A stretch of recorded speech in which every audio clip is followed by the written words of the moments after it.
Avez-vous vu ce qui s'est passé? Un sommet secret entre Trump et Poutine à Budapest qui a laissé Macron complètement isolé, humilié et étouffé en Europe. Pendant que Paris fait semblant d'avoir de l'influence, la vérité est claire. La France a perdu sa voix indépendante. Zelensky est sorti de la réunion avec Trump frustré, voire humilié, tandis qu'Orban, le Premier ministre hongrois, a gagné en prestige et montré comment mener une politique de paix avec stratégie et fermeté. Macron, von der Leyen et toute la bureaucratie européenne ressemblent à des spectateurs impuissants. Pendant ce temps, Trump négocie directement avec Poutine, discute de l'avenir de l'Ukraine et propose même de grands projets entre les États-Unis et la Russie. Des idées qui laissent Zelensky sans voix et Macron hors du jeu. La diplomatie française, qui devrait être à la tête, est engloutie par le bruxellisme et la dépendance à l'OTAN. L'Europe observe et rien ne se passe.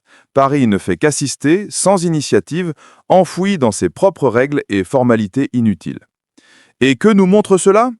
Que le système européen est fragmenté, que la France a un besoin urgent d'indépendance, d'une vraie souveraineté, et non de discours vides ou de mesures symboliques. Pendant que Macron et ses alliés font semblant de contrôler, les décisions stratégiques sont prises en dehors de Paris, loin du peuple français, loin de la réalité du pays. Le sommet de Budapest a clairement montré qui décide vraiment, qui a du poids dans les négociations et qui n'est qu'un figurant. Le scénario est grave, mais il y a des leçons importantes. La France doit retrouver son autonomie, sa capacité de négociation et sa voix propre. Nous ne pouvons plus accepter que des dirigeants étrangers décident de notre destin pendant que nous restons en marge.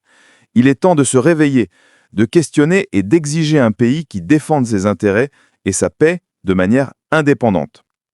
Et vous, pensez-vous que la France peut encore retrouver son rôle de premier plan en Europe ou est-elle condamnée à être spectatrice des décisions des autres? Partagez votre avis dans les commentaires et abonnez-vous pour suivre nos analyses directes de la politique française et internationale.